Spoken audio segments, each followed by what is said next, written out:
Eh bien, dans ce programme aujourd'hui, je veux vous parler de quelques moyens qui vous protégeront contre la défaite et le découragement et contre la dépression tout le temps. Découvrez donc quels sont ces moyens tout de suite à l'antenne d'en jouir de la vie de tous les jours.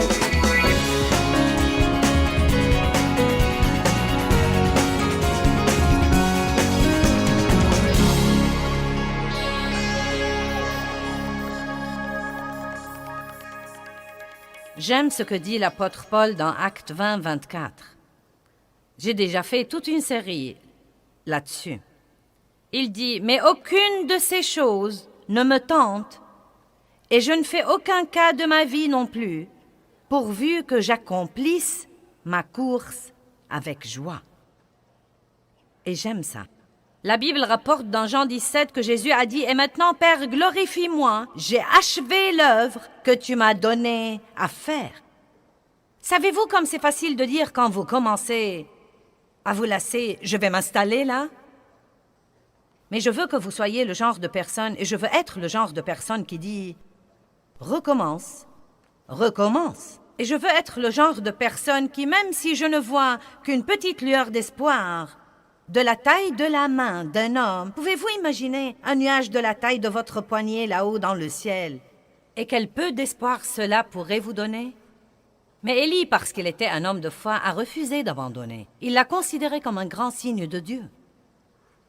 Je veux être le genre de personne qui est facilement enthousiasmée par le moindre signe que Dieu lui donne. Et vous savez quoi? Je crois que si vous sortez du découragement et du désespoir et de la dépression, et que si vous regardez autour de vous, vous verrez qu'il y a des signes que Dieu vous donne dans votre vie. Ne regardez pas ce que vous n'avez pas, regardez ce que vous avez. Ne regardez pas le chemin qu'il vous reste à faire, regardez le chemin que vous avez déjà fait. Il y a des signes comme quoi vous changez. Il y a des signes que Dieu travaille. Et nous devons être excités par ces signes au lieu d'appréhender tout le reste qui doit être fait. Maintenant, je crois qu'il nous serait plus facile d'être excellents si nous comprenons vraiment et si nous savons que Dieu nous voit tout le temps.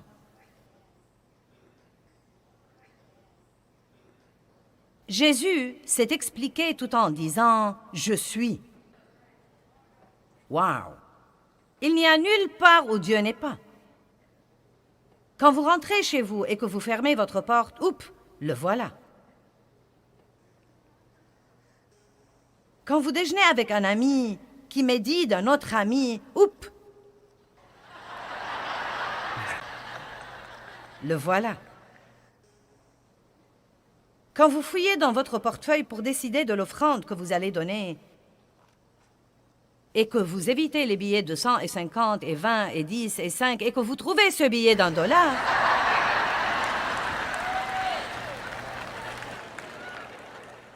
savez-vous ce qui m'intrigue le plus? Les gens plient et replient plusieurs fois les billets d'$1.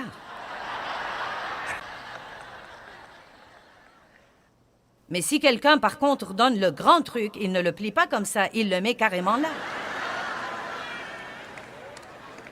Dieu est là.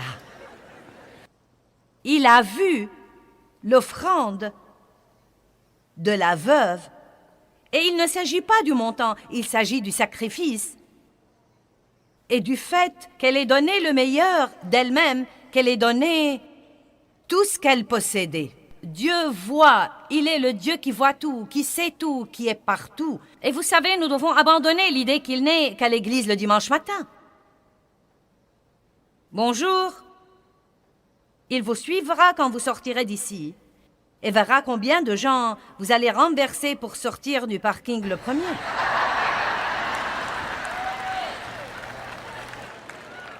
C'est tous ces trucs que nous faisons généralement tout en croyant que personne n'y fait attention. Mais Dieu les voit. Et laissez-moi vous dire quelque chose. Je crois que ce sont ces petites choses qui déterminent si nous sommes des gens intègres et des gens excellents. Je ne crois pas qu'il faut faire attention aux grandes choses. Je crois que nous devons faire attention à toutes les petites choses. Êtes-vous le genre de personne qui crache son chewing-gum sur le trottoir pour que quelqu'un d'autre marche dessus et tombe de tout son long? Êtes-vous le genre de personne qui jette ses ordures par la fenêtre de sa voiture sur l'autoroute? Êtes-vous le genre de personne qui ne remet pas son chariot d'épicerie au petit espace assigné au chariot?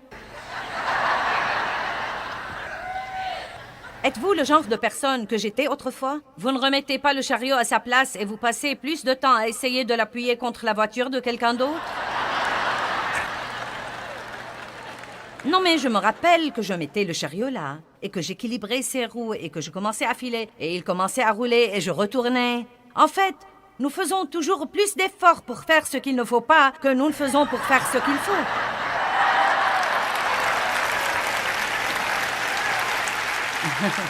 Dieu s'est occupé de moi quand j'ai commencé le ministère.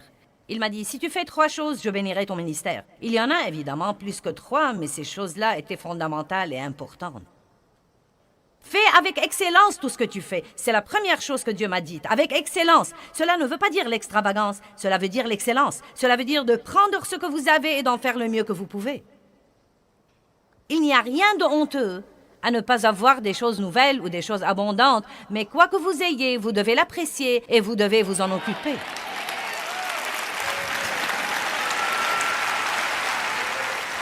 Certains d'entre vous n'ont rien qui vaille, et tout ce que vous faites, c'est de vous plaindre du peu que vous avez, et vous restez assis à le voir pourrir. Remerciez Dieu pour ce qu'il vous a donné et faites-en le mieux que vous pouvez, et vous verrez que Dieu va le multiplier. Amen. Dieu m'a dit, fais avec excellence tout ce que tu fais, et je crois que c'est quelque chose qu'il faut reconnaître à notre ministère. Je crois vraiment que nous faisons de notre mieux pour essayer toujours de faire le mieux que nous pouvons faire à tout moment et à toute occasion. Maintenant, quand nous repensons aux choses que nous avions faites il y a 20 ans, nous nous disons « Oh, ça alors !» Non, mais je me rappelle les couvertures de notre matériel et nos lettres mensuelles et tous ces trucs-là dont l'illustration était des autocollants, des trucs que vous tirez de petits livres comme Stick People. Vous savez, nous les trouvons si drôles quand nous les regardons maintenant. Mais c'est là où nous en étions. Et nous avions fait ça avec joie et fierté, et nous avions essayé de faire tout ce que nous pouvions faire avec une excellence absolue. Je crois que Dieu est un Dieu excellent, et il nous a appelés à être excellents. Et je vais vous dire la vérité, je ne crois pas personnellement que Dieu bénit la paresse.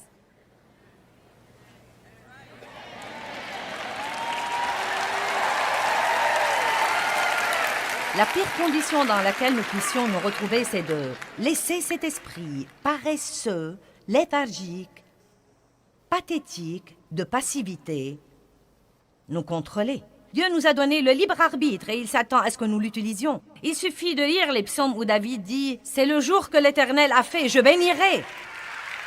Il n'a pas dit « J'ai envie de bénir », il a dit « Je bénirai ». Le Seigneur, ô mon âme, il se donnait un ordre que tout ce qui est en moi bénisse son saint nom. Je marcherai dans l'intégrité au milieu de ma maison, a-t-il dit.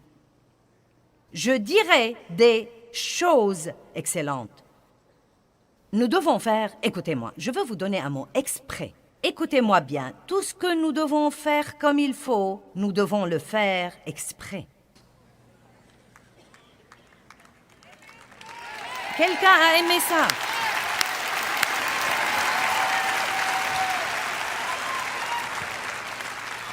Vous dites, eh bien, j'en ai assez.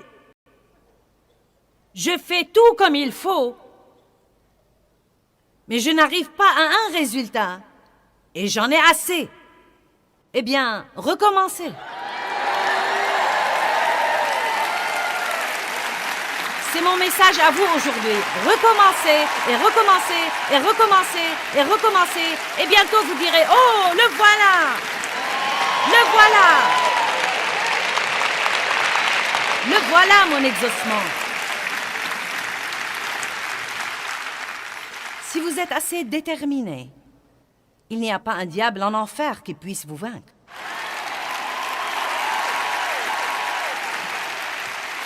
Ma parole à vous ce soir n'est pas compliquée. Recommencez. Encore une fois. Et encore une fois. Et encore une fois. Et encore une fois. N'oubliez pas, N'oubliez pas que Dieu voit tout. Surtout les petites choses. Je ne savais pas grand-chose sur l'excellence quand j'ai démarré mon ministère. J'ai écouté Dieu, mais on a dû m'apprendre à être excellente. Vous voyez, Dieu ne veut pas la théorie, il veut l'expérience à l'appui. C'est l'expérience qui l'intéresse. Vous m'avez entendu?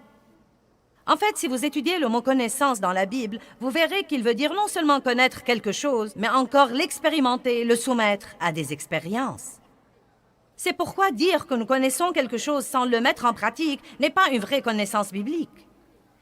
Et Dieu dit, si tu dis que tu me connais, mais que tu n'aimes pas ton frère dans le Christ, tu es menteur, car comment peux-tu connaître Dieu qui est amour sans vraiment aimer? Il ne s'agit pas d'avoir une connaissance mentale de Dieu ou d'écouter des sermons sur Dieu, mais il s'agit d'avoir une relation expérientielle avec Dieu que nous acquérons en endurant des choses et en endurant des choses et en endurant des choses. Je ne savais donc pas comment être excellente parce que j'étais entourée par des gens tout à fait médiocres et indisciplinés, surtout dans leurs émotions. Et donc j'étais indisciplinée émotionnellement. J'ai été élevée par un père qui se mettait en colère chaque fois qu'il ne faisait pas à son idée, et j'ai fini par être tout à fait comme lui. Et j'ai dû commencer à apprendre à discipliner mes émotions. Je ne savais pas le sens de l'excellence, et je ne suis pas allée à l'école biblique quand Dieu m'a appelée. J'avais 3 enfants déjà. Et nous faisions tout ce que nous pouvions faire pour nous débrouiller et pour vivre au jour le jour. Et là, Dieu m'a appelée au ministère. Eh bien, je n'ai pas pu aller au séminaire. J'ai dû me fier à Dieu pour m'enseigner. Et il m'a dit, sois excellente, marche dans l'intégrité. Eh bien, est-ce que vous savez que Dieu m'a donné plus de leçons à l'épicerie que nulle part ailleurs? Et cela semble probablement bizarre, mais le Saint-Esprit s'occupera de vous dans votre vie de tous les jours, où que vous soyez, si vous commencez à lui obéir dans les petites choses. Et c'est une chose personnelle entre vous et Dieu. La plupart de ces choses ne sont pas des choses qu'on est censé raconter. Je vous les raconte, car je les utilise comme des exemples pour vous enseigner. Mais je sais et je suis sûre que Dieu s'occupe de vous à propos de toutes sortes de petites choses, et certains d'entre vous lui obéissent, mais beaucoup d'entre vous ne lui obéissent pas. Et la raison pour laquelle vous n'obéissez pas est peut-être que vous croyez qu'elles sont trop insignifiantes et sans importance. Qu'est-ce que ça change si je remets mon chariot d'épicerie à sa place? Tous les autres laissent leur chariot dehors. Ce que font tous les autres n'a rien à voir avec nous. Nous sommes dans le monde, mais nous ne sommes pas du monde. Et nous ne suivons pas leur exemple, mais nous leur donnons l'exemple.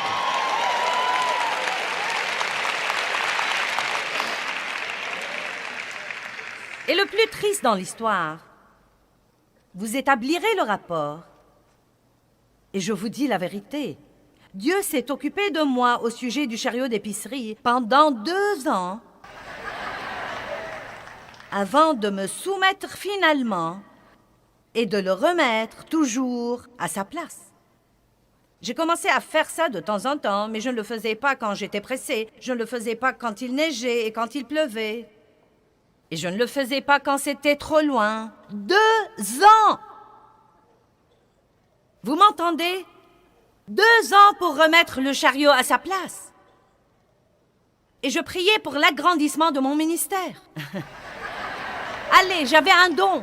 Je pouvais prêcher il y a 32 ans comme je prêche maintenant, mais je ne prêchais pas aux 2/3 du monde entier. Je prêchais à 25 personnes. Et j'aurais continué à prêcher à 25 personnes si je n'avais pas appris à remettre mon chariot à sa place.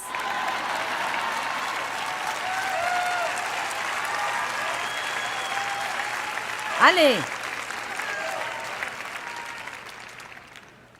Une dame est sortie de l'épicerie et elle a mis ses trucs dans sa voiture. Elle a remis son chariot à sa place car elle m'avait entendu prêcher. Une autre dame marchait à côté d'elle avec son chariot.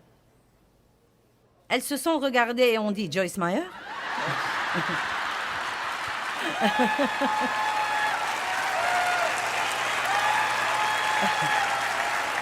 Donc je fais quelque bien au monde. Du moins, nous essayons de remettre nos chariots d'épicerie à leur place.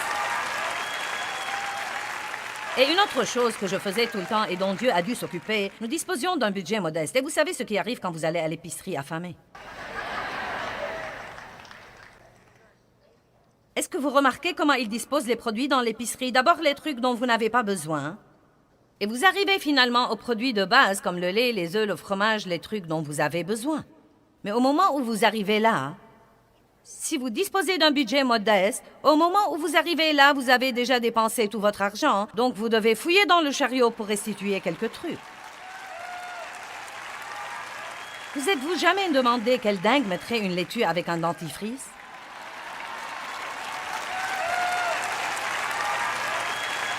C'était moi. C'était moi il y a 30 ans, car je n'étais pas une personne excellente. Et je ne comprenais pas que Dieu était dans l'épicerie avec moi. Quand il dit « Ne crains pas car je suis avec toi », cela veut dire qu'il est avec moi partout, non seulement à l'église le dimanche, mais partout aussi. Dieu vous voit tout le temps.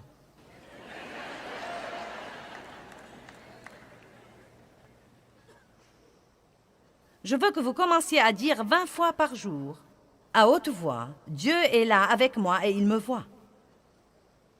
Allez, je vous défie, Dieu est là avec moi et il me voit. Et je veux que vous le disiez tous les jours, jusqu'à ce qu'il devienne une vraie révélation dans votre vie, comme quoi tout ce que vous dites est fait et pensé, et toutes les décisions que vous prenez, et toutes les attitudes que vous avez, et tous les choix que vous faites, Dieu les voit.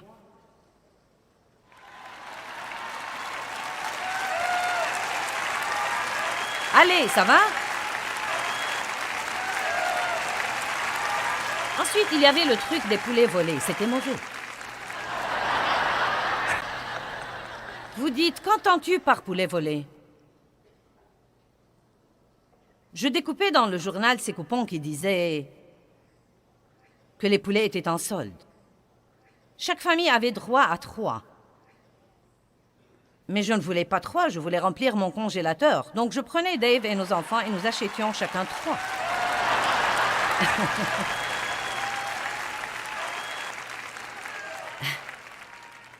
Chacun de nous prenait un chariot et nous nous comportions comme si nous ne nous connaissions pas. Je me rappelle un jour où j'avais peur car j'ai cru que je n'avais pas donné assez d'argent à ma fille et qu'elle allait m'en demander pour la taxe et qu'on allait découvrir que nous étions apparentés. J'avais le bouton de Jésus et mon autocollant et ma Bible aussi.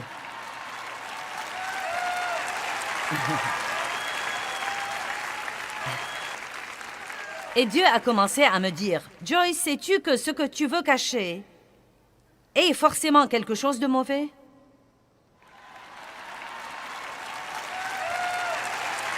Mais je voulais plus et plus de poulet.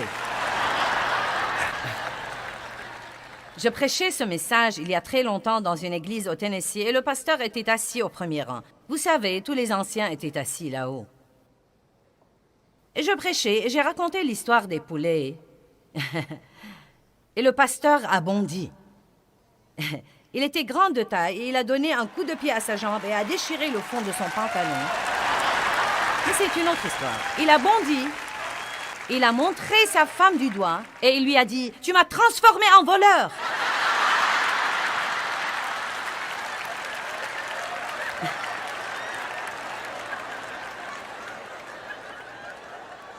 Puis il a regardé l'assemblée et il a dit « Mais ce n'était pas des poulets. C'était du papier toilette et nous l'achetions pour l'église. »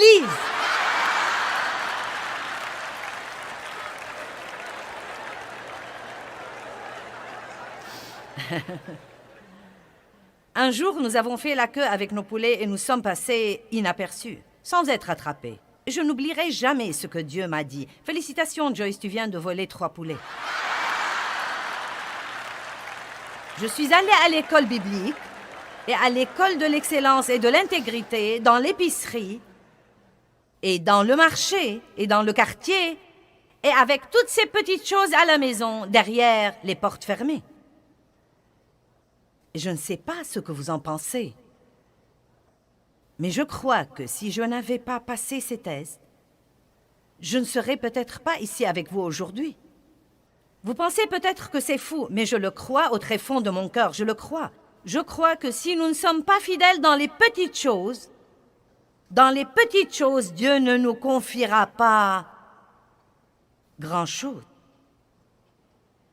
Et je vous défie de commencer à vous occuper des possessions des autres de la même façon dont vous voulez qu'ils s'occupent des vôtres. Amen.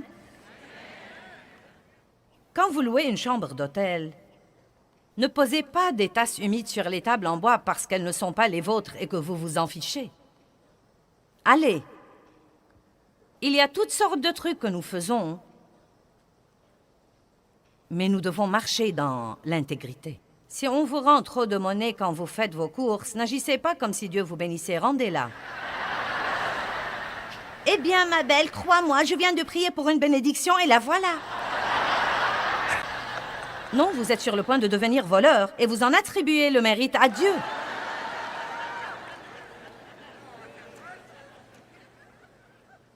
Dieu voit tout. Clôturons avec le psaume 139. Et j'ai dit clôturons, je n'ai pas dit que j'ai clôturé. Psaume 139, 7 dit « Où irai-je loin de ton esprit? Et où fuirai-je loin de ta face? Si je monte aux cieux, tu y es. Si je me couche au Sheol, au séjour des morts, t'y voilà. Si je prends les ailes de l'aurore et que j'aille habiter à l'extrémité de la mer, là aussi ta main me conduira et ta droite me saisira. Si je dis, au moins les ténèbres me couvriront, la nuit devient lumière autour de moi. Même les ténèbres ne sont pas obscures pour toi, Dieu. La nuit brille comme le jour et les ténèbres comme la lumière. Dieu est partout et il peut voir tout. Soyez le genre de personne qui, quand Dieu vous dit que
Vous avez fait ce qu'il ne fallait pas. Vous réparez. Écoutez, hier soir, Dave est monté en chair et vous savez, le fil de mon microphone traînait. Et il est monté pour le réparer. Et je suis une personne coléreuse. Je n'aime pas que les gens me dérangent. Et s'ils vont me déranger, qu'ils en finissent rapidement. Et donc, vous savez, il poussait le truc en bas de mon dos. Et finalement, je lui ai dit, « Qu'est-ce que tu fais? » Il m'a dit, « J'essaye de mettre ce fil à sa place pour ne plus traîner. » Eh bien, je l'ai immédiatement regretté. Car il essayait de m'aider et j'étais vraiment impatiente et ronchonneuse. Et j'ai envoyé quelqu'un pour l'appeler et je lui ai dit, « Désolée d'avoir été ronchonneuse. » Il m'a dit, « Je ne l'ai même pas remarqué. » Mais vous savez quoi? Je ne sais pas ce que cela veut dire. Peut-être qu'il y est tellement habitué qu'il ne l'a même pas remarqué. Je mets mon cœur à nu et vous riez de moi. Le point essentiel, c'est que je considère ceci comme un grand privilège, car je ne vais pas monter en chair avec une conscience coupable. Je ne vais pas monter avec une conscience coupable. Et c'était mieux pour moi de faire ce 1000 supplémentaire. Allez, de faire ce 1000 supplémentaire au cas où ceci l'aurait vraiment gêné. Parce que si c'est le cas, ça me gênerait de penser que je l'ai blessé et que je l'ai gêné. Et franchement, ceci aurait entravé mon onction. Vous savez quoi? Débarrassez votre vie du rebut. Quand vous savez que vous avez fait ce qu'il ne faut pas, ne le dissimulez pas avec une excuse. Admettez-le, demandez à Dieu de vous pardonner et aux gens de vous pardonner. Et prenez la décision ce soir de vivre votre vie au-dessus de la moyenne, de ne pas être une personne médiocre, mais d'être une personne excellente sur qui Dieu peut vraiment compter. Allez maintenant, levons-nous et rendons gloire à Dieu.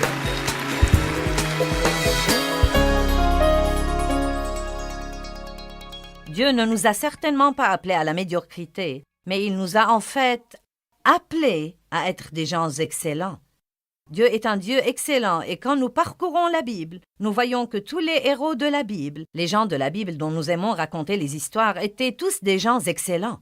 Ils ont fait des choix excellents. Ils n'ont pas fait ce qui était facile et confortable, mais ils ont fait le 1000 supplémentaire.